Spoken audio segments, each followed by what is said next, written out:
Dan kalau ini digandeng sama-sama, saya bilang bisa. Dan masyarakat kita tuh hari ini mereka sebenarnya merindukan yang seperti itu. Assalamualaikum warahmatullahi wabarakatuh. Salam sejahtera untuk kita semua. Saudara, kembali lagi di podcast Suara Unlesa dengan saya Chartes Asbi Tramotwat. Nah, di edisi ke-6 ini tamu kehormatan dan narasumber saya adalah seorang dokter, aktivis dan tokoh perempuan Tanimbar, serta mantan Kepala Dinas Kesehatan Kabupaten Kepulauan Tanimbar, Dr. Yuliana CH Ratuanak MKM. Terima kasih Ibu Dokter sudah berkenan mau hadir di podcast Unlesa. Terima kasih Pak. Dan kami berkepentingan untuk mengundang Ibu Dokter Yul untuk membicarakan satu tema yang kami merasa tema ini memang lebih tepat kalau Ibu Dokter Yul yang bicarakan, yaitu menyehatkan masyarakat kepulauan, mengoptimalkan kualitas sumber daya manusia. Ya. Karena di podcast sebelumnya kami mengundang pejabat Bupati Kepulauan Tanimbar dan salah satu hal yang krusial yang juga dibahas yaitu persoalan stunting. Ya. Dan ini juga menjadi persoalan kesehatan di Kabupaten Kepulauan Tanimbar. Baik.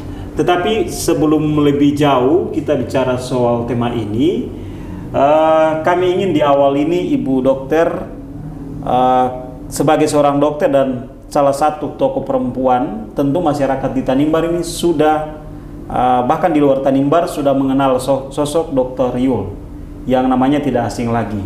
Namun perjalanan hidup, profesi dan pengabdiannya melalui pekerjaan dan pelayanan hingga saat ini tidak terlepas dari pembentukan dan pengaruh masa lalu. Ya.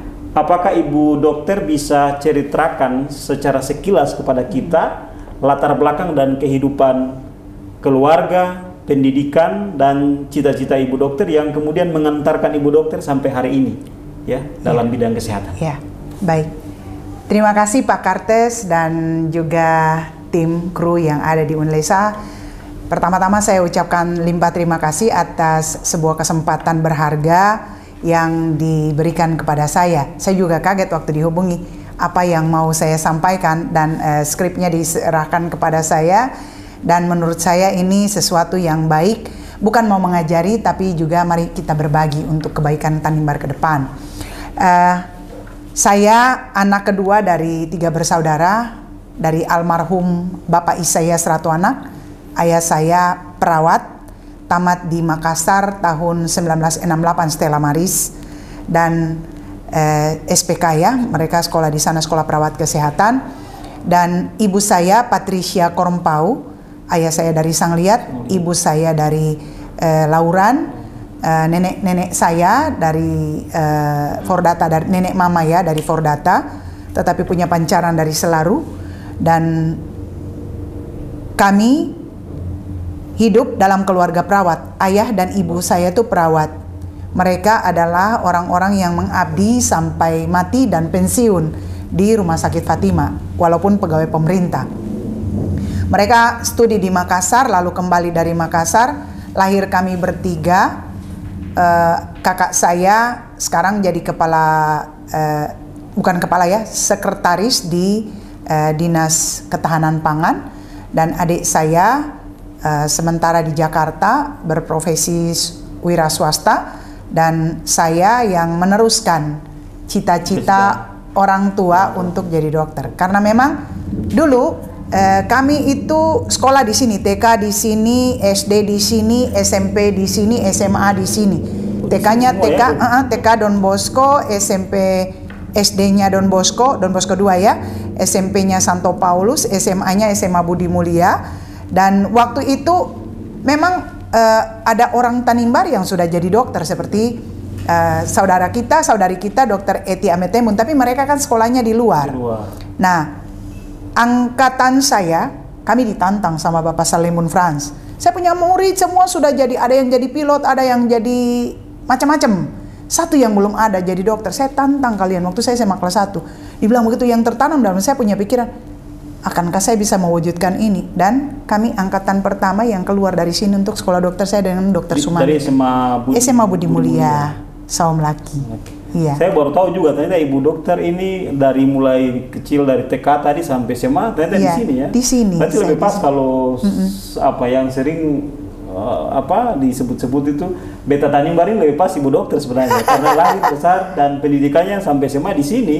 Sampai SMA dan luar, ya? Kenapa saya harus kembali? Saya punya orang tua itu tinggalkan kami di rumah untuk pagi, siang, malam karena waktu dulu tidak ada rumah sakit di sini. Kecuali Rumah Sakit Fatima yang menghidupkan ribuan dan puluhan ribuan orang. MBD datang ke sini, semua datang ke sini. Dan ayah saya itu orang Tanimbar tahu. Orang Tanimbar tahu. Dikala tidak ada dokter datang ke Mantri Is. Itu orang Tanimbar tahu.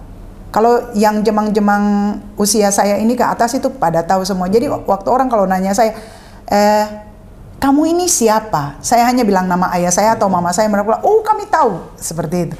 Jadi mungkin generasi ini karena ayah meninggalnya usia muda, jadi memang tidak tahu. Tapi usia kami memang tidak. Iya, ayah itu selalu mengawal dokter, mulai dari Dokter Felix Gunawan, Dokter Magreti, Dokter Magreti dulu. Waktu ayah kembali itu ketemu Dokter Magreti, yang namanya Pier Paolo Magreti ini. Waktu itu kakak saya, sampai tahun 70-an kakak saya lahir, lalu diganti lagi sama Felix Gunawan. Nyosuntik dulu, dari Nyosuntik ganti dengan Felix Gunawan, itu masa-masa kami kecil, seperti itu. Ayah mengawal sampai ke Larat, mengawal Dokter Felix Gunawan. Fatima ya? Tapi karena belum ada rumah sakit, jadi memang mereka sampai ke Larat. Pernah waktu wabah di Lingat ya. Waktu itu mereka sementara memotret Tanimbar Australia tahun 80-an, ayah ikut naik helikopter untuk pergi selamatkan Lingat. Wah, waktu itu kampung kami itu dokter. Iya. Jadi dan ternyata ayahnya dokter juga sudah ini ya. Ombak kencang, iya. Di Lingat juga. Sampai ke sana. Jalan-jalan waktu itu masih jalan tikus. Nah, dari sana dia mengajari kami, karena prinsipnya gini, kami boleh perempuan, tapi dia mengajari kami tentang sistem gender itu luar biasa. Dia memberikan kepada kami kebebasan, orang tua kami itu memberikan kepada kami kebebasan, silakan kau memilih yang baik, dan dimanapun kau hidup, kau harus bisa hidup. Sehingga apa? Dia ajari kami mengail di laut, memancing pagi malam, lepas jaring pagi malam, tanpa pernah takut bahwa ada buaya. Dulu kan belum ada buaya kayak gitu. Dan dia mengajari kami untuk tebas hutan, untuk berkebun. Jadi sepanjang dari kami TK itu kami sudah tahu injak yang namanya kebun. Sampai kami tamat. Kami tahu bagaimana menjirat jaring dan melepas jaring di lautan. Bagaimana harus memancing di malam hari, melihat kondisi awan seperti apa, bulan terbenam nanti meti, bulan terbit nanti meti, bulan mana yang kita bisa cari ikan, bulan mana yang nanti ikan tidak ada. Dia ajari kami semua. Bulan mana yang nanti ombaknya tinggi, dia ajari kami. Seperti itu. Karena waktu dulu Tanimbar sulit. Jalan kaki sampai di Lauran, pecek sampai di lutut. Tapi orang tua saya membawa kami merasakan pecek itu dan ikut merasakan bagaimana orang punya susah, dan waktu ditolong melahirkan cukup dengan kata terima kasih. Seperti itu kami alami. Jadi memang ibu dokter apa untuk dunia kesehatan sudah dari kecil ya? Dari kecil. Mama saya itu sudah nekat membawa saya untuk ikut dalam proses menolong orang melahirkan. Itu saya SMP kelas 3. Ibu saya sudah berani. Kondisi waktu itu kan sangat tabu. Bawa pegang senter malam-malam, bawa pelita malam-malam, lampu lentera anti badai itu kami jalan untuk pergi tolong orang di rumah-rumahnya untuk melahirkan. Seperti itu. Luar biasa ya. Akhirnya itu yang mungkin mempertegas ibu dokter untuk cita-cita menjadi dokter juga ya. Selain tadi yang di sekolah lalu kemudian ditantang oleh tadi. Iya, karena kami hidup seperti itu. Jadi sejak kecil itu, waktu saya SMA, SD dulu, waktu itu kami main dokter-dokteran. Saya bawa jarum suntik kejar adik saya kan. Kepalanya yang sekarang di Jakarta, kepalanya robek. Saya disuruh berlutut di depan UGD sampai kepala itu habis dijahit. Nah, nanti waktu SMA, kalau ada proses-proses menjahit luka yang agak sulit dan ada yang merasa di rumah sakit, pas saya ada di sana karena saya sering cari orang tua saya di rumah sakit. Walaupun itu tempat penyakit dan selalu dilarang, tapi saya selalu ada di sana. Saya tidak bisa kalau tidak ada orang tua di rumah, rasa kayak sepi kan. Saya datang ke rumah sakit. Nah, kebetulan ada ibu guru yang kakinya kena tusuk kayu. Iya. Nah, waktu itu darahnya muncrat keras sekali dan ibunya hampir pingsan. Sehingga waktu disuruh ada perawat yang pegang, hampir pingsan perawatnya. Karena mungkin dia baru lihat darah kan. Calon perawat waktu itu, dia baru lihat darah. Akhirnya dibilang begini, coba kamu pergi, kamu berani pegang, bantu untuk kita cari nadinya yang putus itu. Dan nah, akhirnya, iya, saya disuruh pegang. Iya, nah nanti sampai selesai darah begitu banyak, lalu ayah hanya buat penguatan begini, kau mampu. Dia hanya punya 2 kalimat, 2 kata, kau mampu. Saya biasanya sudah mengerti apa yang orang tua bilang, lalu saya tahu bahwa kemana arah pikiran dia dan saya ikuti. Jadi waktu mau tes kedokteran, teman saya Dr. Endi, kami tes lewat jalur beasiswa UGM. Tapi saya tidak tahu, mungkin karena saya ambil umum, Dr. Endi ambil gigi. Dr. Endi pergi lolos, saya ambil umum, dan mungkin ada persaingan nilai kan, persaingan nilai untuk ke satu Indonesia. Sehingga saya tidak masuk, sehingga saya pergi ke Bandung. Sudah terlambat, saya ulang dari SMA kelas 2 di BPK Penabur. Oh, jadi di sini juara umum. Bukan langsung ini bukan. Ya, kuliah, masih ini lagi. Di sini juaranya juara 1. Iya. Sampai ke Bandung, ulang dari kelas 2 SMA selama 9 bulan. Tahu juara berapa? Terakhir. Itu sebuah pukulan berat. Karena apa? Kita punya kesenjangan pendidikan yang jauh langit bumi. Sehingga saya berusaha. Kalau untuk ilmu-ilmu yang pakai pengertian hafalan, itu baik, bisa. Tapi kalau untuk ilmu eksak, matematik, fisika, kimia, masuk laut. Di sana kita belum tahu komputer, sementara mereka pendidikannya sudah pakai komputer. Kita baru lihat layar televisi untuk dikomputerkan saja tuh sudah gemetar-gemetar, takut salah tindis, salah pencet, barang rusak misalnya. Di sana mereka tutup mata, ketiknya 10 jari. Kita ketik 11 jari, pakai 2 jari ini saja, kita masih kaku. Satu kata mungkin sampai 5-6 menit. Contohnya seperti itu. Dan itu tantangan sendiri. Tapi bagaimana saya harus melewati ini, saya punya kakak sepupu. Waktu itu beliau juga kepala SMA BPK Penabur, BPK 2. Saya masuk di 1 yang pagi. Dia bilang sama saya begini, belajar itu empedu, hasilnya madu. Kau renungkan itu, kau buat. Kalau kau sukses, kau cerita buat Bapak. Tapi sayang, sebelum saya sukses dalam perjalanan awal semester, ayah saya meninggal. Jadi waktu baru itu awal ayah saya semester berapa ayah ibu dokter saya meninggal? Semester 3 masuk 4 ayah meninggal. Dan 1 bulan sebelum saya ujian sarjana, saya punya bapak tua meninggal. Tapi ya itu tantangan-tantangan di mana saya terbentuk, diajar dengan kondisi Tanimbar yang waktu itu kecamatan yang namanya juga Forgotten Island ya. Waktu itu pernah keluar di koran Kompos, Maluku Tenggara, Maluku Sengsara. Kita kan masih Maluku Tenggara. Ya benar. Beras jatah dari orang tua itu 3 bulan, 4 bulan baru datang sudah baulat kayak gitu. Kami biasa ambil di Mantri Sabono punya rumah.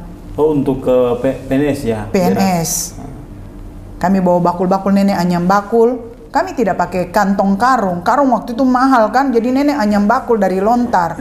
Lalu kami dari Olilit datang ke belakang Bapak Lukas Ura tuh punya rumah kan ada Bapak Sabono. Nah, kami pikul bakul di situ, kakak, saya, adik. Kami keku bakul, ambil sedikit-sedikit bawa pulang ke rumah. Panas-panas tidak dihitung. Yang penting dapat beras, makan nasi, karena mau makan jagung terus, makan ubi terus, bosan juga kan. Tapi itu ya kondisi itu yang membuat ibu dokter dan saudara-saudara bisa ini ya? Iya. Bisa. Ya syukur kami semua berhasil sekolah. Dikala mama sendiri harus membiayai kami di awal-awal perkuliahan, ayah meninggal, mama sendiri berjuang, kredit, lambung kredit lagi sampai saya selesai anak kedua. Lahir baru saya dengan mama sanggup untuk selesaikan kami punya utang. Seperti itu. Luar biasa ya perjuangan ibu dokter sampai posisi saat ini ya, sebagai dokter yang sudah cukup senior juga di Tanimbar saat ini ya, ibu dokter. Nah, kemudian apa kesibukan ibu dokter? saat ini? Apakah masih aktif di birokrasi atau sekarang lebih fokus pada pelayanan medis? Saya masih ASN dan saya staf di Dinas Pemberdayaan Perempuan. Jadi awalnya staf ahli, ahlinya hilang, tinggal staf. Lalu jadi terakhir itu yang staf ahli, kemudian ahlinya hilang, tinggal staf gitu. Jangan bilang non-job. ini sebuah proses indah menurut saya. Di proses yang membentuk pemerintahan yang terakhir. Terakhir ya. Ya. Oh, ya. Tapi sebelum saya juga sempat dengar juga ibu dokter ini sebelum di Saum Laki dan sebagai kepala dinas, tapi juga ternyata bertugas di kampung-kampung juga dulu. Iya. Kalau tidak salah di Sera. Mulai saya memulai karir saya tugasnya di Sera. Sebagai kepala puskesmas. PTT di Sera, kemudian 6 bulan diangkat jadi ASN 80% masih di Sera, lalu 100% masih di Sera, dan diangkat jadi kepala puskesmas Sera dulu. Waktu itu jalan kan belum ada, jalan yang dari Batu Putih, jadi kita harus putar penyeberangan lewat laut. Iya, jadi sempat dengar juga ibu dokter kan pernah hampir tenggelam ya? Iya, waktu badai tanggal 19 Desember tahun 2004. Iya benar, karena kan sempat waktu itu sudah zaman Pak BST sama Pak Wakil. Tidak, masih zaman Pak Orat Mangun. Iya, itu memang nyaris tenggelam.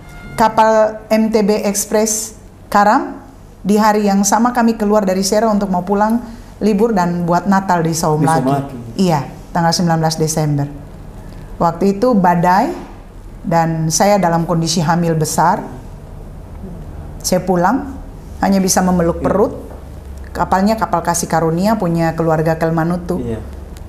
Dan kami harus menerobos sampai ke ujung Tanjung Angormas tegak lurus, baru masuk belok lewat Jasi.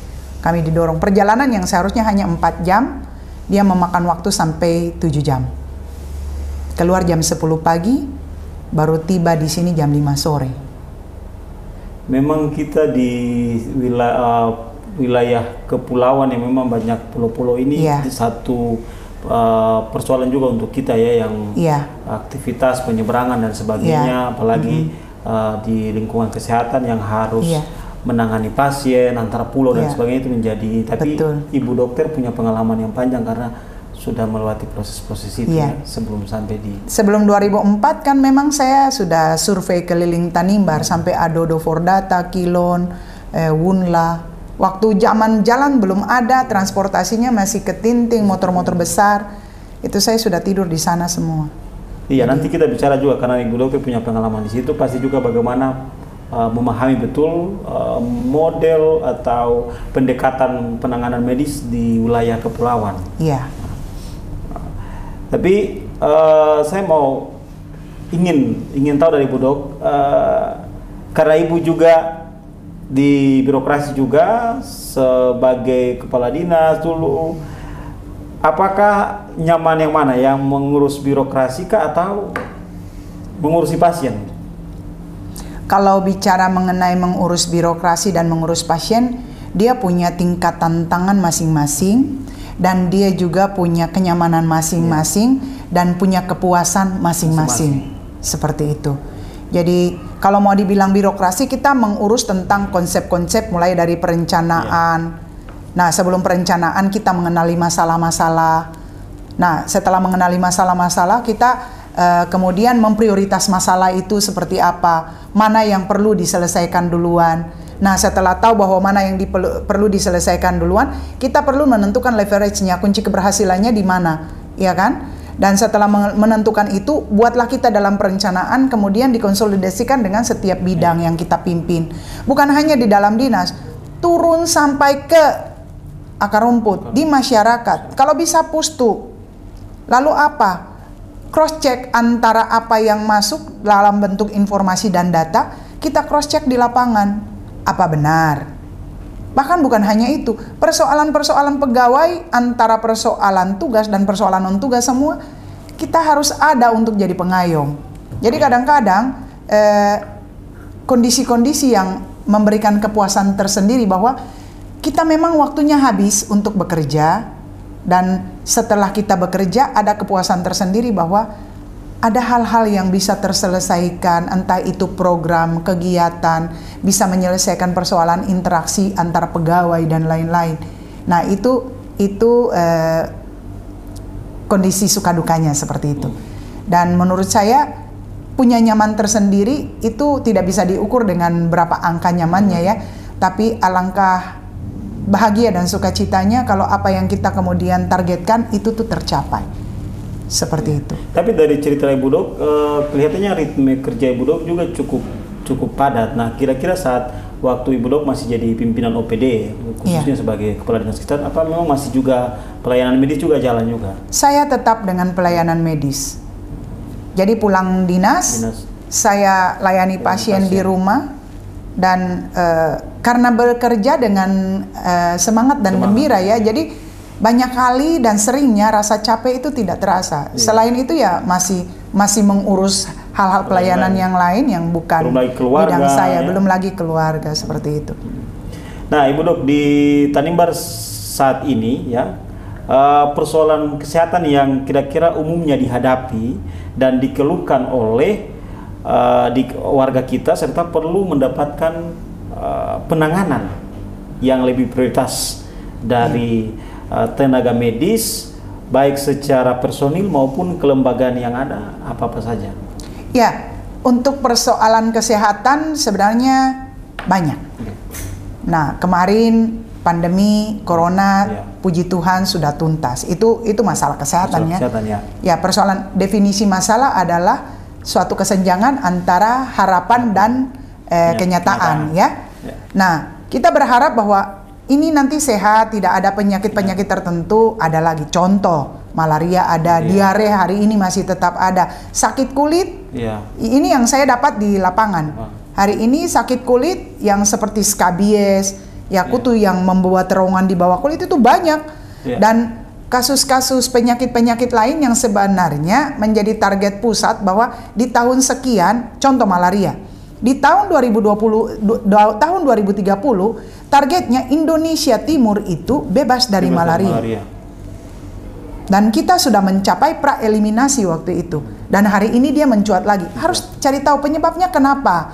Apakah ada malaria import atau ada kasus-kasus malaria yang hari ini tidak terselesaikan, misalnya kemarin-kemarin itu tidak terselesaikan dan kemudian karena masyarakat juga cuek.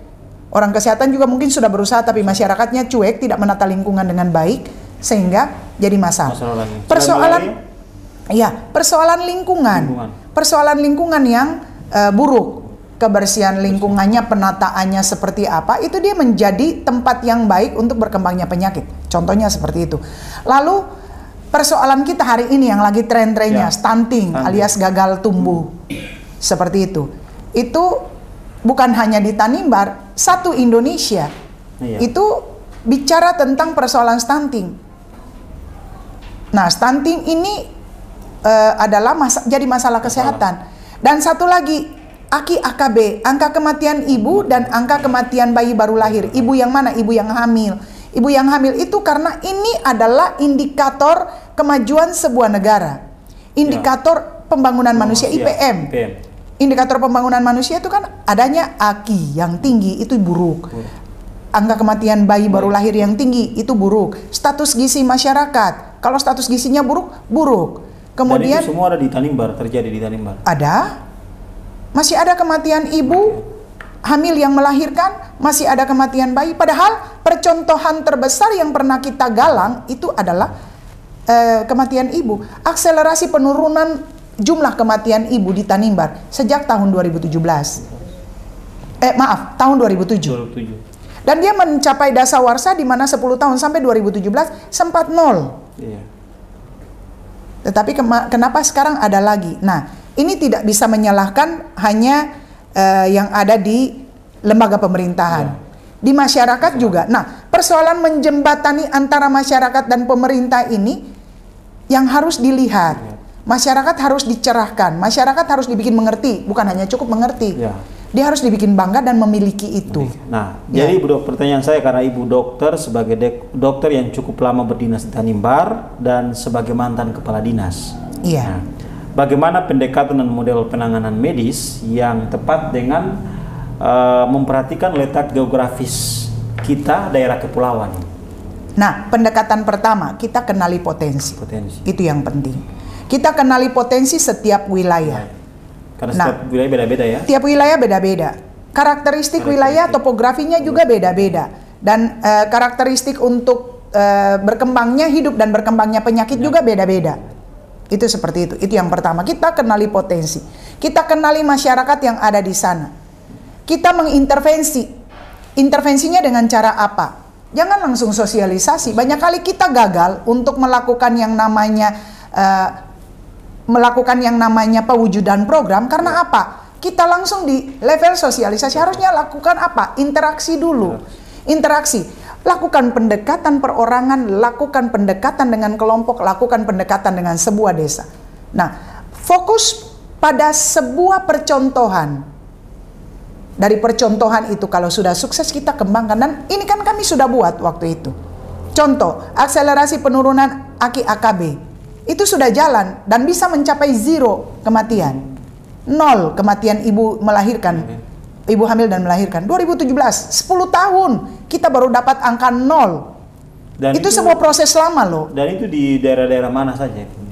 Seluruh Tanimbar waktu itu sampai 0. Tapi sebelumnya dia mencapai angka 600 per 100 ribu. 400 per 100 ribu kelahiran hidup. Kalau kurang lebih seperti itu. Kalau di bawah kehitungan rumus. Seperti itu. Nah, dari angka itu kita tekan sampai 0, naik lagi. Nah, ini yang perlu dipertanyakan, ada apa? Mengapa terjadi demikian? Sebaiknya juga begini. Dulu kasus angka diare itu tinggi, contoh di Alusi. Kami mengenali potensi yang ada di Alusi, misalnya ya. Bahwa Alusi itu diarenya banyak, tetapi potensi orang-orangnya bisa untuk didekati. Saat belum ada dana desa, kami bikin WC-WC satu Alusi itu selesai. Pakai duit dari mana? Tidak pakai duit dari mana-mana. Kami menggunakan yang namanya kesukarelawanan. Kami kumpul. Satu orang bisa tanggung 2 sampai 4 sak semen. Untuk apa? Kita bikin dia punya septic tank. Karena salah satu ini gaya hidup bersih ini juga yang membuat perilaku. Sebelum kami lakukan itu, kami pergi untuk minta kepala desa. Kita lakukan pembersihan kampung. Tidak cukup begitu. Kita datang, kita sasi pantainya. Jangan buang air besar di pantai. Jangan buang sampah di pantai. Di sumpah adat, ada yang pergi buang air, ombak hempas 1 kali lenyap, meninggal. Nah, selesai dari sana, kita tunggu. Kok ini tidak buat-buat? Kami sudah antar kloset, kami sudah antar semen. Semen yang 100 sak semen itu sudah hampir membatu. Saya bilang, kali ini saya bikin HKN di Alusi. Saya tinggal di sana, saya duduk tunggu mereka gali. Dan waktu mereka gali dan buat, tetangga sebelah lihat, kami mau bikin, kami punya lagi. Dan mereka berlomba-lomba. Karena apa? Ada pionir, ada pengawasan, ada hati yang ditaruh di sana. Dan akhirnya apa? Mereka tergerak untuk lakukan. Selesai mereka bangga. Walaupun anggarannya ini ya? Anggaran yang tanpa anggaran. Nah, waktu itu yang terbaca Danjen Kopassus toh. Danjen Kopassus, waktu itu mereka lagi TMMD di Tanimbar. Mereka jadikan Alusi Kelan sebagai percontohan. Dia sumbang lagi 200 sak semen. Selesai. Jadi kita tidak bisa selamanya meminta dulu, tetapi yang paling baik itu akan lebih baik waktu kita bikin dulu, nanti kemudian ada hati-hati penuh kasih dari mana yang mereka kemudian bisa tergerak untuk menjumbang. Gitu. Apalagi kalau sekarang ya, sekarang sudah ada dana desa dan ada lokasi juga. Waktu datang dana desa, 1 Kormomolin itu dia akhirnya kecamatan pertama yang menjadi kecamatan ODF, Open Defecation Free, bebas dari buang air besar sembarangan. Seperti itu. Berawal dari Alusi Kelan, kami mulai 2012 Pak. Dia baru sukses itu di 2017. 5 tahun. Artinya begini, proses untuk membuat masyarakat itu sadar sampai bangga dan memiliki itu, kita tidak bisa bilang balik telapak tangan. Tetapi kita harus menuntun sampai jadi Pak. Seperti itu. Nah, Selesai kita mengenali potensi, kita kawal, kita berinteraksi, kita sosialisasi. Tahapan selanjutnya apa? Kita punya perencanaan, kita implementasi. Implementasi caranya bagaimana? Tidak duduk diam, tidak pantau dari jauh. Kalau bisa kau ada di sana, kita harus ada di sana mendampingi sampai hasilnya jadi.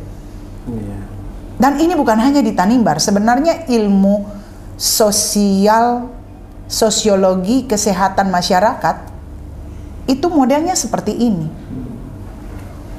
Nah, ini kiranya menjadi sebuah pegangan bagi kita semua, entah itu untuk orang-orang kesehatan sendiri maupun orang-orang yang ada di masyarakat. Nah, proses menjembatani ini harus dibuat dengan baik, harus dialami bersama, seperti itu. Baik, Dokter Yul juga pernah dipercayakan mengurusi kesehatan itu dimulai sejak kepemimpinan Pak Oratmangun ya, waktu kabupaten ini mulai dimekarkan.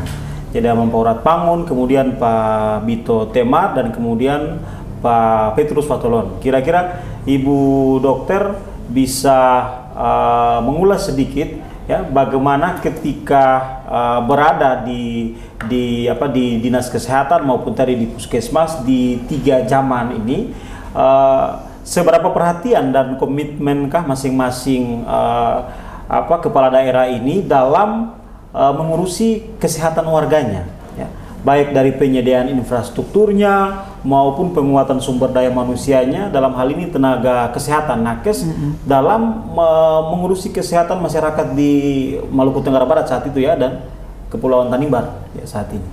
Oke. Untuk 3 zaman ini, zaman yang almarhum Bapak Oratmangun, kami sempat dipercayakan 1 tahun ya, untuk jadi kepala puskesmas Sera.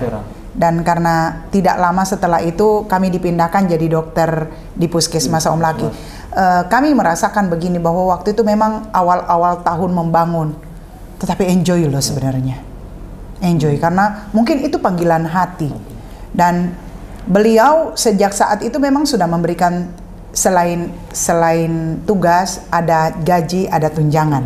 Ada tunjangan yang namanya insentif. Jadi insentif untuk tenaga kesehatan itu sudah sejak zaman Pak Oratmangun. Seperti itu. Dan beliau adalah seorang bapak pengayom, dan dia ajar kami begini, jadilah pegawai pejuang. Waktu kita cemberut dia bilang begini, kamu tahu hari ini kalau kita bisa senang-senang, bisa dapat yang namanya kesejahteraan walaupun itu sedikit. Waktu zaman mereka itu pakai perahu layar, hari ini walaupun hanya mesin ketinting sudah harus bersyukur seperti itu. Dan kondisi-kondisi alam di mana kadang-kadang kita harus meregang nyawa untuk harus melakukan itu tuh, kita termotivasi. Kenapa? Dia punya banyak cerita karena memang dia ada di Tanimbar di masa itu. Dia adalah guru orang tua saya. Iya, dia adalah guru orang tua saya. Suami istri itu adalah guru dari ayah saya waktu di SMP Santo Paulus. Ya, dan mereka punya cerita yang pernah cerita ke kami sama dengan beliau cerita kepada kami di saat beliau sudah jadi bupati. Dan bagaimana dia men-share dia punya perjuangan yang sangat sulit di kala itu, dan dia buktikan hari itu kita menghadapi sudah lebih bagus lah dibandingkan dengan zaman-zaman itu. Dan dia ingatkan kami, jadilah pegawai pejuang. Dan setelah itu peralihan pemerintahan, ada Bapak Bito dengan Bapak Abbas Orno terpilih, dan kemudian Bapak Bito lagi dengan Bapak Poli Petrus Paulus Suremidan terpilih untuk menjadi bupati sepanjang 2 periode itu. Di zaman Bapak Bito, beliau sungguh ya Bapak pembangunan ya. Karena waktu itu kita lihat bahwa apa yang sudah dirintis oleh Pak Oratmangun, beliau teruskan. Pak Oratmangun, kalau kami tidak salah ingat, beliau tuh galang dana loh cukup banyak. Saya tidak tahu berapa, tapi beliau membuka-buka jalan untuk menggalang dana, dan itu semua dibikin. Kami kaget, kantor-kantor tiba-tiba dibangun, lapangan dibangun, kemudian jalan-jalan dibuka, akses pendidikan dan kesehatan itu diperhatikan dengan sangat baik. Dan beliau adalah seorang akademisi yang hitungannya adalah angka-angka. Itu dibuat kami belajar di sana. Nah, dengan seorang sekretaris daerah juga yang memang adalah tata perencanaan kota. Dia punya S2 kan, Bapak Malaka itu kan tata kota kan, S2-nya tata kota, teknik untuk tata kota. Sehingga di sana kita belajar untuk apa? Mengikuti apa yang mereka mau, ikut menghitung apa yang mereka hitung. Dan sejak saat itu kami rasa betul bahwa yang dulu stetoskop kita buka begini patah di tengah, kesejahteraan makin ditingkatkan. Dengan beriringnya waktu, bukan hanya itu, karena mereka melihat kita punya kinerjanya naik, mereka naikkan kesejahteraan, seperti itu. Puskesmas-puskesmas yang tadinya masih warisan Maluku Tenggara, itu diubah, dan itu memang drastis. Puskesmas-puskesmas dibangun, rumah sakit dibangun, dan semua seperti yang hari ini kita lihat. Juga dan, ini ya, tenaga medis juga. Tenaga medis disekolahkan. Puluhan dokter muda, anak-anak Tanimbar disekolahkan untuk jadi dokter. Bukan hanya dokter umum, tetapi sampai dokter spesialis. Kalau yang itu ambil dokter dari luar untuk ini, itu zaman beliau juga yang dokter di tenaga dokter itu. Itu di zaman, itu sudah dari zaman pemerintahan Bapak BST dengan Bapak Abbas, dilanjutkan dengan Bapak BST dengan Bapak Poli. Dan itu kerjasamanya ke UGM, Erlangga, itu dibangun semua di sana. Kita bikin proposal untuk puskesmas DTPK, daerah terpencil kepulauan dan perbatasan. Itu tuh sampai akhirnya puskesmas-puskesmas mewah dibangun ini kan, karena memang proses-proses di mana mendukung. Beliau menanamkan yang namanya akselerasi percepatan penurunan kematian ibu dan anak. Dan sampai di tangan beliau, UHC, Universal Health Coverage, UHC, semua ber-BPJS, gitu. Itu di zaman itu, dan itu terbayar, seperti itu. Jadi tidak bermaksud untuk membanding-bandingkan, tetapi setiap pemimpin gaya kepemimpinannya masing-masing ya.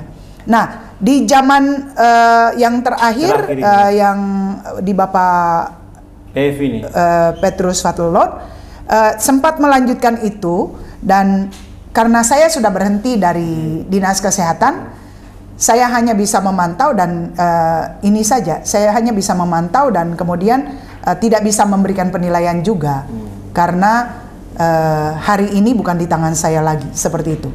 Ya, tapi kalau dari ibu dokter dari luar melihat, apakah kita cukup punya sumber daya dalam penanganan kesehatan warga masyarakat saat ini?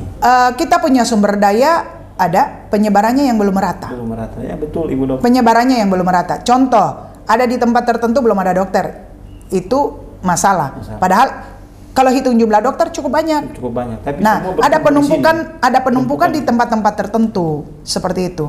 Dan ini memang harus disamaratakan kalau menurut saya, dan pasti menurut para pimpinan kita juga seperti itu. Karena apa? Untuk persoalan pelayanan itu memang harus ada pemerataan seperti itu. Kalau dari sisi infrastruktur, segala peralatan dan sebagainya, karena artinya begini Bu Dok, saya tanya seperti ini karena ini fakta ya, kita lihat kan kebanyakan kan orang masuk di rumah sakit, tapi ternyata kondisi di rumah sakit yang mohon maaf dibilang saat ini ya di rumah sakit RSUD kita Magreti itu fasilitas dan obat dan sebagainya itu mereka infrastrukturnya sebenarnya ada, potensi keuangannya ada, obat-obatannya memang harus direncanakan dan diadakan seperti itu. Kemudian sistem pelayanan mulai dari manajemen atas sampai ke bawah itu memang harus ditata seperti itu. Kalau itu penataannya berjalan sesuai dengan yang bukan diinginkan tetapi berjalan sesuai dengan aturannya sebenarnya, saya pikir bahwa semua akan baik-baik saja seperti itu. Dan bekerja dengan standar yang tinggi itu akan lebih baik seperti itu. Dan hari ini karena saya juga tidak mau menjudge, karena saya sendiri tidak ada di sana dan tidak ikut melayani di sana. Jadi saya hanya bisa bilang bahwa kalau semua berjalan menurut alur manajemen yang sesungguhnya, manajemen sebuah rumah sakit, manajemen kesehatan dijalani sesuai dengan bagaimana mengidentifikasi masalah, paham dengan masalahnya, tentukan prioritas penyelesaian masalah. Ya, setelah ditentukan, kemudian dibuat perencanaan untuk menyelesaikan persoalan, tentukan leverage-nya atau titik kunci keberhasilannya seperti apa, atasi persoalan itu. Saya pikir bahwa kalau itu berjalan sesuai dengan alur dan siklus manajemen, dan kemudian itu diimplementasi dengan apa, atas bawah horizontal dibuat dengan baik, pasti jalan. Karena begini Bu Dok, kan sederhana saja kita melihat, kan banyak ini masyarakat yang ketika sakit pasti berobatnya keluar, ya. Sedikit sekali, hanya mungkin yang ke RSUD sini, mungkin yang kalangan ke bawah, menengah ke bawah gitu, karena ya mereka berpikir ya mungkin masuk di situ dengan fasilitas penanganan medis yang ini, mereka lebih memilih di luar. Kalau tentang data itu saya tidak punya data seberapa banyak orang dan mereka ini sudah berobat kemana saja, tapi menurut saya masih banyak kok yang menggunakan fasilitas kesehatan di RSU, terlepas dari semua keluhannya, terlepas dari semua keluhan, karena sampai hari ini saya memang masih merujuk untuk teman-teman yang spesialis yang pada kompetensinya menangani persoalan-persoalan lanjutan seperti yang kami inginkan bersama, seperti itu. Baik. Nah, Ibu Dok, mengoptimalkan kualitas sumber daya manusia ini tentu juga bicara soal manusia atau warga yang sehat. Iya. Ya. Nah, tugas pemerintah adalah mensejahterakan dan mencerdaskan. Bagaimana seharusnya pemerintah atau yang diberi otoritas bertanggung jawab untuk menyehatkan masyarakatnya saat ini? Iya, pemerintah menyiapkan fasilitas. Ada 3 hal penting untuk, saya pernah menulis, makanya saya bilang, saya pernah mengimplementasi, makanya saya mencoba untuk menyampaikan. Tesis saya menulis tentang pelayanan kepulauan. Sehingga ada 3 hal penting yang memang perlu dipenuhi dengan baik. Yang pertama, sumber daya. Sumber daya. Iya, sumber daya manusia. Sumber daya manusia yang seperti apa ya? Cerdas, punya pengetahuan, terampil, dan kemudian sarana prasarana. Sarana prasarana itu yang seperti apa? Ya, kita siapkan sarana prasarana. Kalau sarana itu yang perangkat keras. Kalau prasarana perangkat lunak, ya. Nah, sarana perangkat keras itu apa? Yang seperti apa? Bangunan, peralatan, kemudian kelengkapan peralatan dan bangunannya itu seperti itu. Mumpuni atau tidak, berkualitas atau tidak. Prasarananya apa? Tentang aturan-aturan untuk mendukung itu. Proses-proses yang boleh berjalan, lalu kemudian apa? Terevaluasi dengan baik. Terevaluasi secara berkala, berkelanjutan, seperti itu. Nah, yang ketiga adalah transportasi dan informasi. Transportasi di tempat kita nih perlu punya tantangan tersendiri. Adalah untuk transportasi roda 4, roda 2 bisa bagi yang menjangkau di atas pulau. Nah, di luar transportasi di atas pulau, transportasi air, speed untuk mengangkut pasien, tenaga kesehatan, itu perlu. Selain transportasi, informasi. Setahu saya dan seingat saya, itu semua sudah diadakan. Iya, betul. Nah, persoalannya mungkin ada di pemeliharaan atau tidak. Dan penjagaan dan bina kualitas, seperti itu. Nah, informasi, apakah seluruh wilayah ini sudah terjangkau dengan telekomunikasi, internet, telepon, dan lain-lain. Nah, ini yang perlu dipenuhi. Saya pikir bahwa kalau misalnya ada kesulitan di sana, kita tidak harus langsung pergi lagi, kita tinggal video call. Nah, ini bagaimana bisa dipandu dari pusat, seperti itu.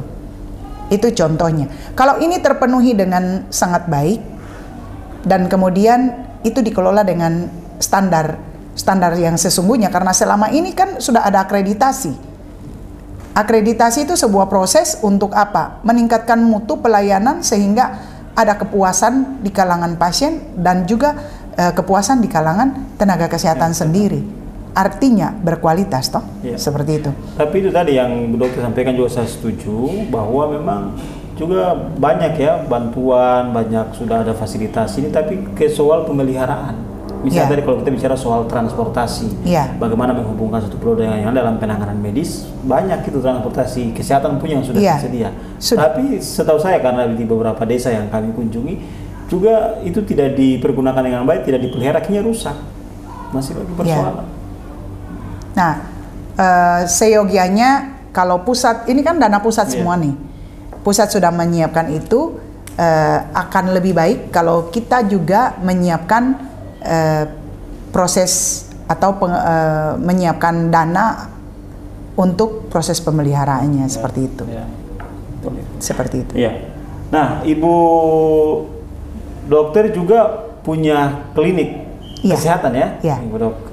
Nah, yang dikelola secara mandiri dan profesional. Nah, apa kira-kira yang melatar belakangi Ibu dokter untuk mencoba menghadirkan klinik kesehatan ini? Apa yang membedakan klinik kesehatan Ibu dok dengan tempat-tempat yang lain? Oh iya, baik. Terima kasih untuk pertanyaannya. Sebenarnya mimpi punya klinik itu sejak saya masih mahasiswa. Kenapa? Karena saya punya semua teman yang ada di Bandung sana itu rata-rata punya klinik. Itu yang menjadi sebuah obsesi buat saya. Kelak saya tidak hanya punya praktek, tapi saya punya klinik. Seperti itu. Dan klinik itu bervariasi, bukan hanya seperti yang teman-teman saya punya. Saya mau supaya yang saya punya ini plus. Jadi kita bukan hanya pemeriksaan, tetapi kita juga bisa melakukan tindakan-tindakan seperti proses pertolongan persalinan. Kemudian kita bisa melakukan yang namanya proses promotif preventif. Sehingga di klinik itu, ini akan menuju klinik ya, saya sementara berproses. Di sana itu ada promotif preventif. Kami punya yang namanya kelompok lansia, ada senam lansianya, seperti itu.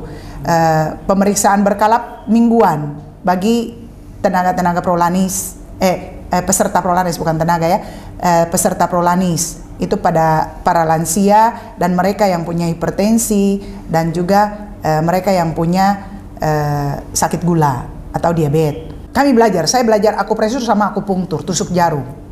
Saya lakukan itu. Sehingga mereka untuk pemulihan dari stroke, kita akupresur, kita buat penyinaran, kemudian kita lakukan yang namanya akupresur, atau kalau memang akupresurnya belum terlalu efektif, kita lakukan tusuk jarum, karena memang kami belajar untuk itu, punya lisensi untuk itu. Jadi berbeda sedikit dari klinik-klinik yang lain. Dan ini juga ya, ada layan rawat nginap juga ya? Untuk kebidanan. Untuk kebidanan kami, karena ada bidan praktek, kami tidak nginap sampai 2-3 hari. Observasi nginap kurang lebih 2-5 jam. Kalau misalnya pas lahirnya di malam ya sudah besok pagi pulang, seperti itu. Tapi iya kelihatannya karena dengan adanya ini ya, klinik kesehatan ataupun tempat-tempat praktek yang didirikan, akhirnya memang cenderung orang lebih banyak ke situ ketimbang ke milik pemerintah, karena mungkin dari segi pelayanan tadi, Ibu Dok, dan fasilitas. Yang namanya kualitas itu dia akan terbentuk di mana ada kompetisi, Pak.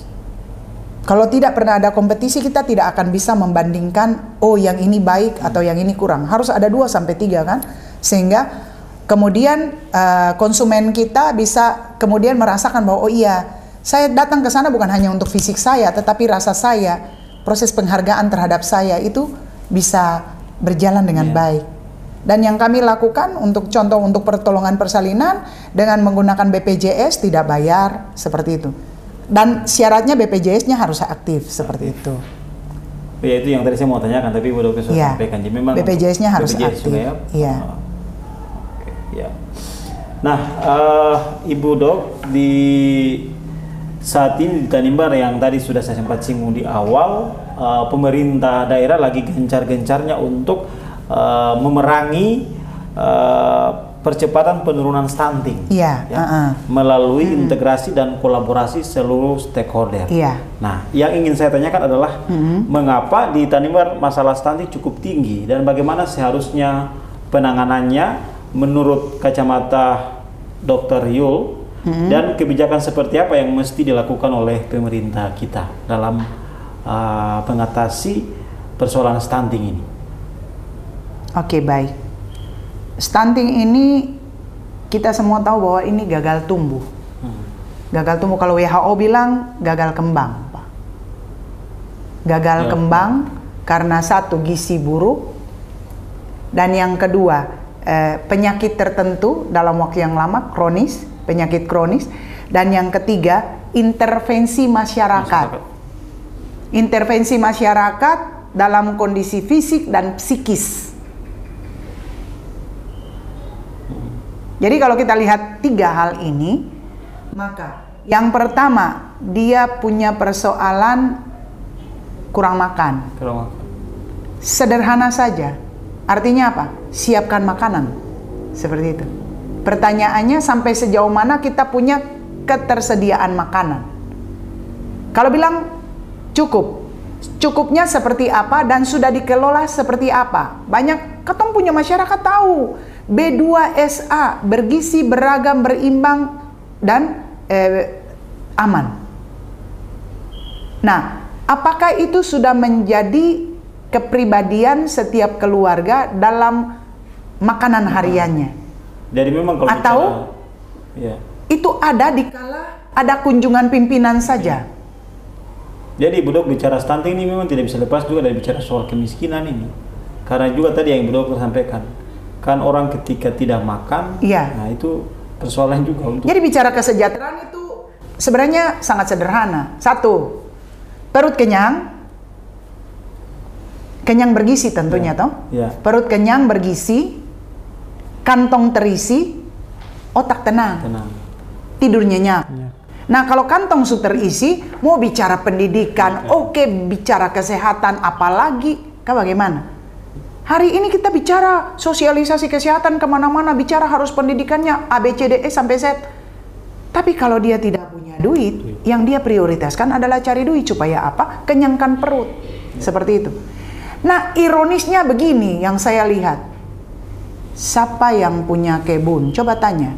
Siapa yang punya kebun, satu keluarga punya 2 hektar? Itu pertanyaannya. Adakah seperti itu? Dan adakah ini sudah seperti kita punya orang tua dulu-dulu itu? Punya arin-arin, punya nyapar-nyapar, yang punya segala macam tanaman ada di dalam. Jarang kita ketemu itu. Jadi satu, perangi kemiskinan dengan apa? Tuntaskan kemalasan. Nah, bagaimana? Nah, kita sebagai orang-orang yang mengerti dan tahu memang harus mendorong itu. Selagi masih persoalan malas, dia punya buah hasilnya miskin. Dan kalau sudah malas dan miskin, kita akan terputar saja di satu persoalan itu. Untuk mengejar kesehatan, mengejar pendidikan, dan menuju kesejahteraan itu akan sulit. Saya pikir Bapak Kartes dan semua yang adalah pengajar di sini tuh akan setuju dengan apa yang saya bilang. Benar Pak, coba kita ukur. Ada petani yang rajin sekali. Di Kandar sana mereka surplus pangan. Tuh. Kenapa orang Kandar bisa? Nah, saya tahu bahwa pangan di waktu-waktu tertentu itu dia banyak sekali dan tidak jarang rusak. Nah, bagaimana kita bikin supaya yang kenapa Papua itu dia bisa bikin keripik ke keladi dan dia ekspor, kenapa kita tidak? Padahal keladinya produksinya paling banyak di Tanimbar. Seperti itu. Nah, selain keladi, pisang juga dan sebagainya. Selain keladi, pisang busuk yang ada di luar Tanimbar sana mereka bikin pisang sale, pisang yang berbagai rasa. Kalau saya ingat Ibu Dokter mungkin Guyon atau apa pernah katakan bahwa kita ini datang jual pisang lalu beli pisang molen. Kita beli pisang molen atau kita beli krepek. Pulang. Nah, ya itu saya bilang. Nah, datang bawa beras merah jual. Lalu beli beras raskin lalu pulang supaya apa? Dapatnya banyak, tapi gizinya sudah tidak potensi ada. Kelautan kita datang bawa udang atau bawa cumi, kita jual beli super mie. Kayak begitu. Nah, jadi bagaimana tidak stunting? Kita tidak bisa salahkan masyarakat. Mungkin kita belum menelusur saja ke sana untuk kemudian mendorong sama-sama untuk maju sama-sama. Jadi ini soal pola pikir juga ya Bu Dok ya? Pola pikir, pola tindak Pak. Iya, jadi bukan hanya pola pikir. pola tindak. Dan di sana itu bawa hati. Tahannya berapa lama di sana? Masyarakat Tanimbar bisa kok dong lampior. Orang yang bilang dong lampior toh kalau daerah pinjam bahasa kita mayek toh. Jadi bersaing dong hidup-hidup. Jadi kalau itu disentuh dengan baik, coba lihat saya sangat bangga coba Atubul toh. TMMD masuk ke sana, Ilngei, TMMD masuk ke sana. Buktinya masyarakat punya partisipasi luar biasa. Artinya itu potensi. Nah, kalau potensi ini kemudian tidak ada berkelanjutannya, nah dibuat dalam bentuk lain lagi, bukan hanya bangun fisik, tetapi bangun jiwa, bangun badannya, toh. Bangun jiwanya apa? Bikin dia bangga bahwa dia mampu. Seperti itu. Dan memang kita masih dalam suasana ini, HUT kemerdekaan ini. Jadi kita ingat the founding father kita kan mengatakan ya bahwa membangun Indonesia, membangun jiwanya, membangun badannya. Iya. Cuma persoalannya adalah saat ini kelihatannya ya kita lebih terfokus pada pembangunan infrastruktur ketimbang pembangunan sumber daya manusia. Makanya kan kita undang dokter di sini, kita bahas ini karena memang kemarin sudah disampaikan oleh Pak Pejabat juga bahwa fokusnya juga adalah soal peningkatan kualitas sumber daya manusia. Maka tidak bisa lepas juga dari bicara soal kesehatan. Tadi Bu Dokter katakan supaya orang bisa tenang, berpikir, aktivitas sebagainya, maka dia harus sehat. Nah, supaya sehat memang dia harus kenyang, nyaman dulu. Iya kan? Dia tidak kenyang, dia pasti tidak sehat. Dia tidak kenyang, dia psikis terganggu, badan lemah. Maka Ibu Dokter ya, maka kita tidak bisa menuntaskan stunting ketika persoalan kemiskinan juga masih ada. Sepakat. Ya. Jadi harusnya dilakukan secara ini ya bersama. Simultan. Jadi sama-sama gitu. Bagi tugas. Kan ada konvergensi stunting itu toh. Siapa saja yang ada di dalamnya. Kemudian pembagian tugasnya seperti apa. Kita mau telusur dari indikator-indikator yang ada 20 itu. Ya kan? Nah, sentuh indikator-indikator itu dan itu bergerak mulai dari dalam keluarga. Saya pikir kalau konsep ini kemudian dibikin percontohan. Jadi kita tidak atasi kasusnya saja, tetapi lakukan pencegahan dan pencegahan ini dia sudah seharusnya menjadi sebuah kewajiban yang dimiliki oleh setiap warga. Kalau itu dipikir ini pemerintah punya saja, jadi biar nanti kalau sudah ini baru kita tinggal dikasih makan saja. Lah kemudian kalau dia sakit lagi karena persoalannya karena dia tidak tahu, dia hanya berharap saja. Kita kembali lagi ke kondisi-kondisi yang buruk di awal seperti itu. Jadi sebetulnya kita mesti ini mendorong masyarakat supaya mereka merasa bahwa mereka juga ini ya terlibat dalam proses ini sehingga mereka juga bisa mau ini lebih aktif juga ya. Tadi misalnya yang Ibu Dokter sampaikan contoh ketika kegiatan TMD di 2 desa tadi. Saya melihat fenomena itu bahwa masyarakat itu sebenarnya sangat bisa untuk diajak kerjasama. Sangat bisa. Karena mereka sangat menghargai figur-figur apalagi orang yang ada di pemerintahan, TNI Polri. Dan kalau ini digandeng sama-sama saya bilang bisa. Dan masyarakat kita tuh hari ini mereka sebenarnya merindukan yang seperti itu. Ya, selain Ibu Dokter aktif dalam dunia profesinya sebagai tenaga medis, ya, Ibu Dokter juga aktif ya dalam melestarikan kearifan lokal Tanimbar, ya, dalam karya dan kreativitas seninya yang dilakukan melalui sanggar ya Ibu Dok. Ya, sanggar. Nah, apakah Ibu Dok bisa menceritakan ini sanggar yang dirikan apa dan kemudian misinya apa dari sanggar dan produk-produk yang dihasilkan? Baik. Saya selain punya sanggar, memang saya sejak tahun 96 itu saya pemerhati anak. Saya sekolah khusus untuk anak yang namanya SOMA, School of Missionary Animator. Di mana? Di Bandung waktu itu saya sekolah. Dan sambil kuliah, ya ikut aktivis, lalu sekolah itu. Dan kemudian membina anak sampai sekarang. Anak-anak yang dibilang anak-anak sekam itu, Serikat Kepausan Anak Misioner. Di dalamnya tuh karena memang ya namanya dunia anak adalah dunia ceria, main, nari, berkreativitas. dan itu terbawa. Itu yang pertama. Yang kedua, memang saya hobi di situ, saya hobi di seni musik, seni suara, seni tari, dan seni itu menganyam-menganyam, menenun. Karena nenek dulu pandai menganyam dan menenun, itu dia wariskan ke saya. Ya, nah, dengan berjalannya waktu, saya pikir bahwa wadah pelayanan ini akan lebih semarak nantinya kalau bukan hanya kita membina rohaninya saja, tetapi bagaimana bikin dia punya kecerdasan kinestetik, ya, kecerdasan kinestetik dengan menari, gerakan halus, menganyam, menenun, dan itu sementara saya bina. Jadi saya bikin sanggar, karena saya juga suka bikin yang namanya drama-drama kayak gitu.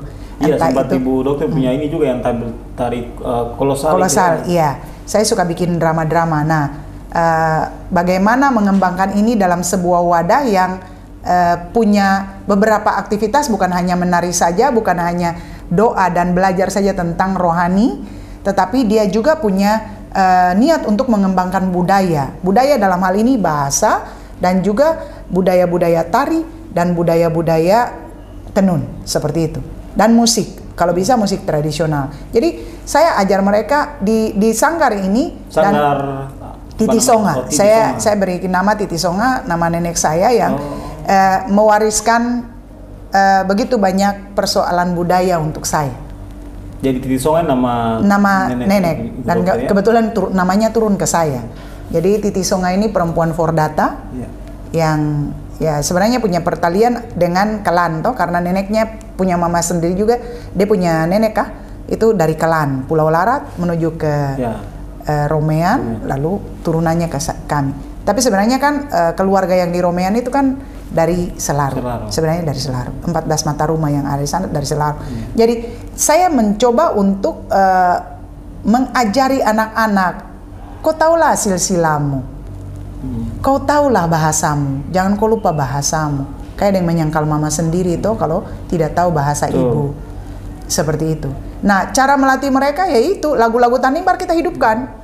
Dan mereka berusaha untuk artikulasinya dan menghafalnya sesuai dengan konsonan vokal yang dempet-dempet itu. Dan tidak hanya satu lagu Fordata kita masukkan, Selaru juga kita masukkan, sehingga mereka familiar dengan ucapan-ucapan itu. Kita mulai dari lagu. Nah, kemudian masuk ke tari, kemudian masuk dalam pendampingan dan bimbingan, dan kemudian kita mulai lagi dengan tenunan. Nah, bukan hanya menenun, kita mencoba untuk membuat tenunan itu punya turunan.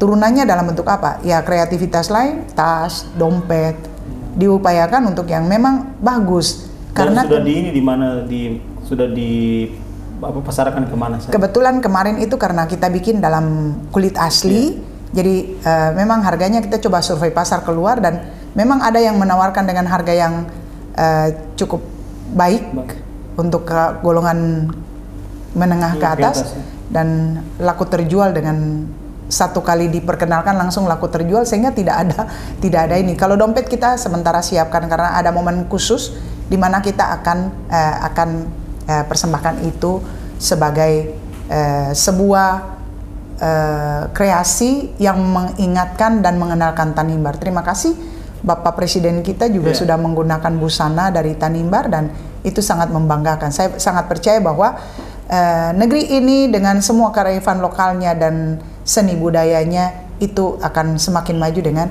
pengenalan ini.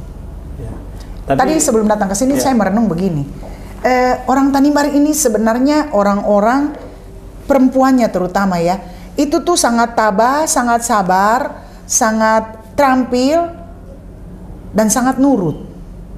Mau buktinya di mana?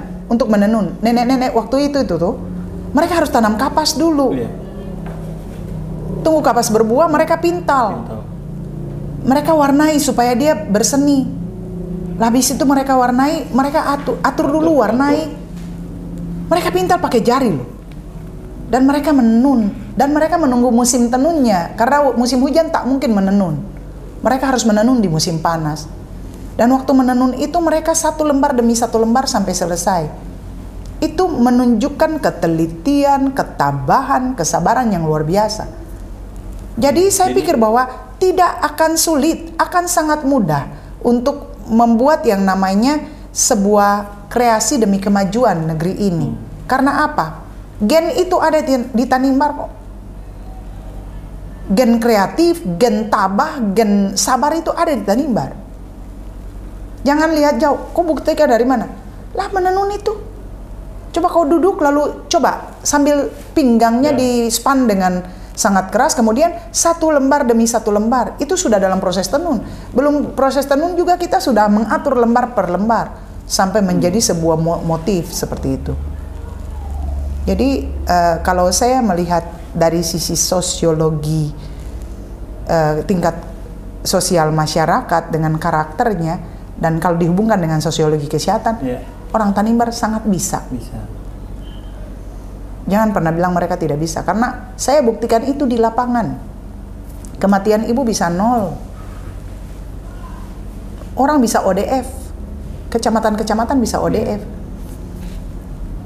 Di saat saya nggak ada dana waktu itu. Artinya mereka sangat peduli.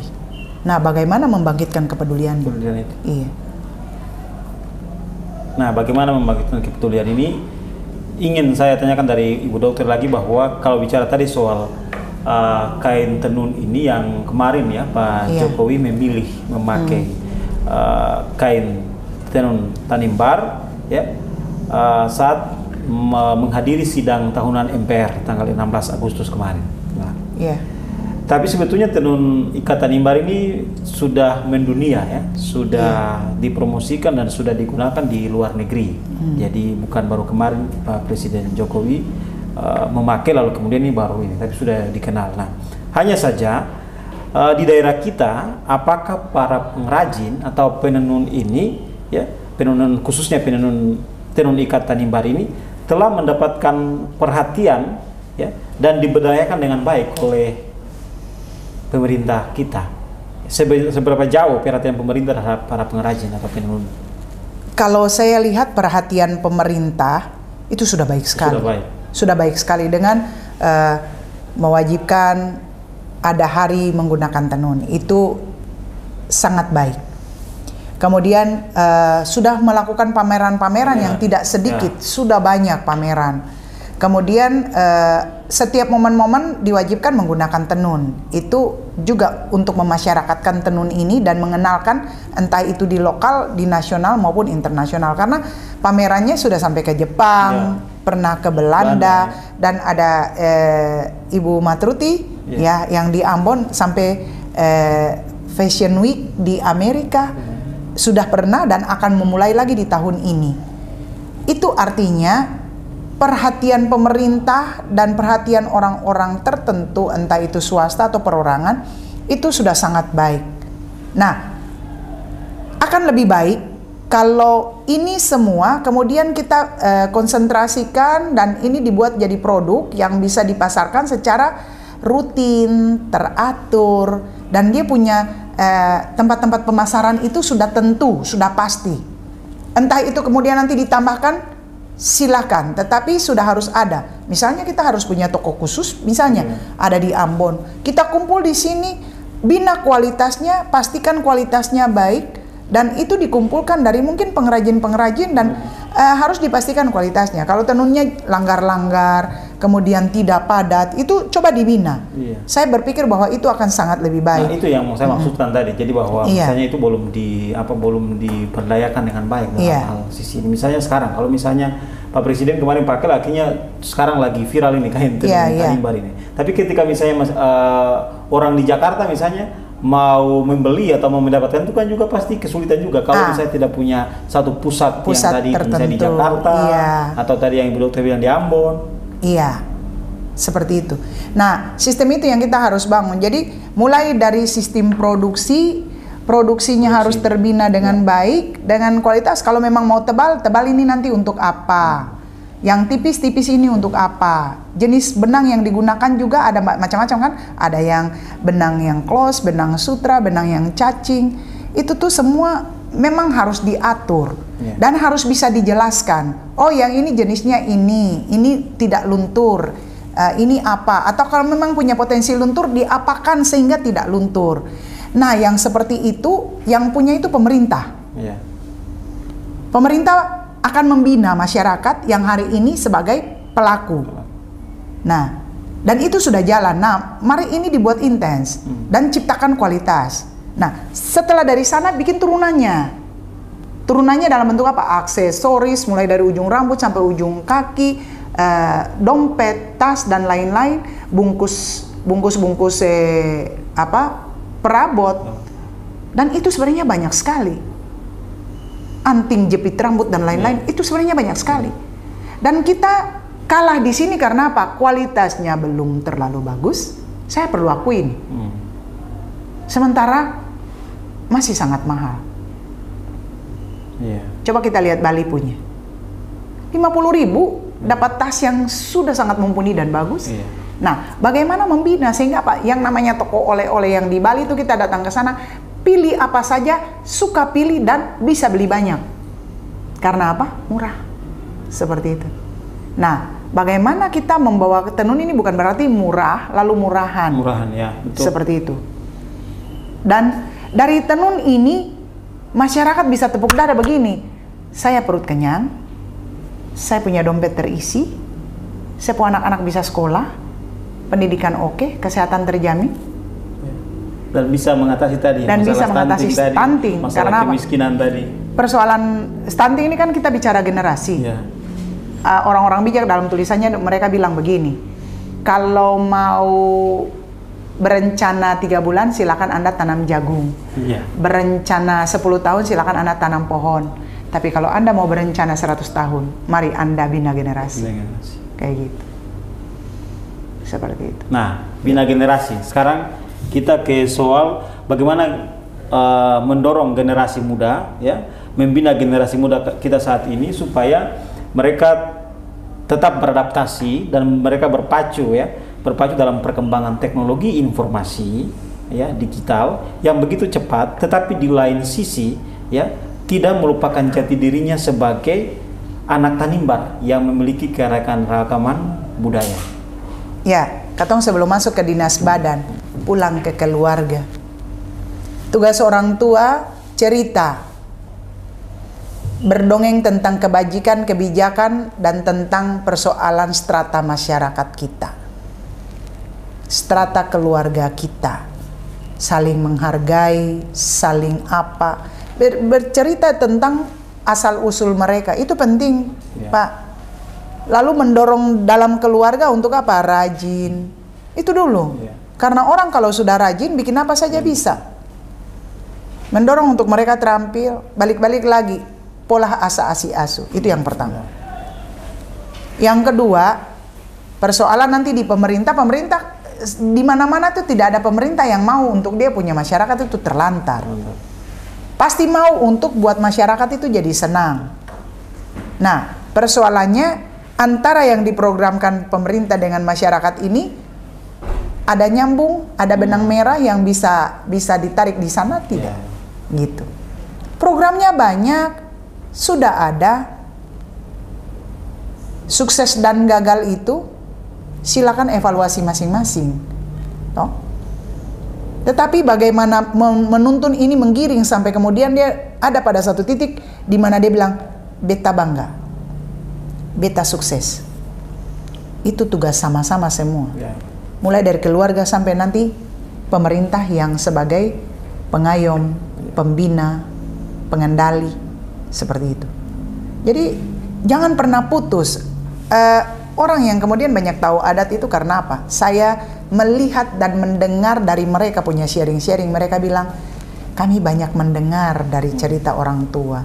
Entah itu di meja makan, entah itu di kamar saat mau tidur, entah itu duduk sama-sama bercerita. Karena sejarah kita adalah sejarah tutur, toh. Dan barang itu mulai hilang-hilang.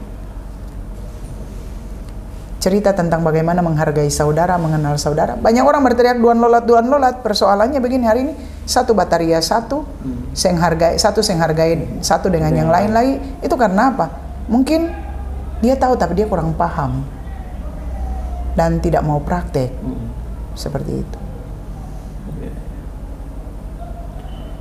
Baik, Ibu Dok, sebagai seorang ASN dan tokoh perempuan, dalam perspektif Ibu Dokter sendiri, dengan melihat kondisi Tanimbar saat ini, ya, kondisi kemiskinan ekstrim, masalah stunting, masalah inflasi, pengangguran, dan lain-lain, sebetulnya kita butuh kepemimpinan di daerah ke depan ini seperti apa? Supaya kepemimpinan yang bisa menuntaskan atau paling tidak bisa mampu untuk mengurai ya persoalan-persoalan tadi.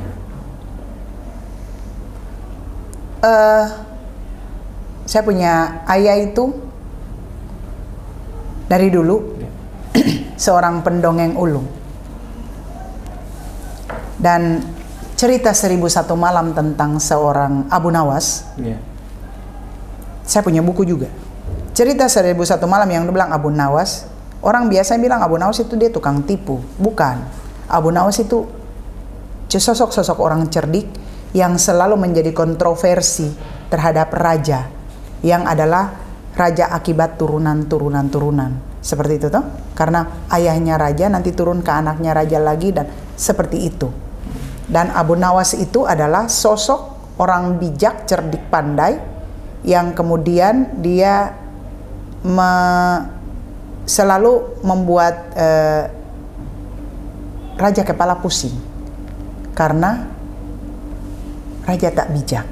Ya, kita butuh pemimpin yang memang bijak, tahu rasa, tahu peduli, bilang apa yang dibikin, bikin apa yang dibilang. Ya. Bahasa modern hari ini pemimpin yang berintegritas. Jadi apa yang dipikirkan. Kalau bilang integritas ini bahasa-bahasa ini sudah terlalu. Jadi saya suka kembali ke nol.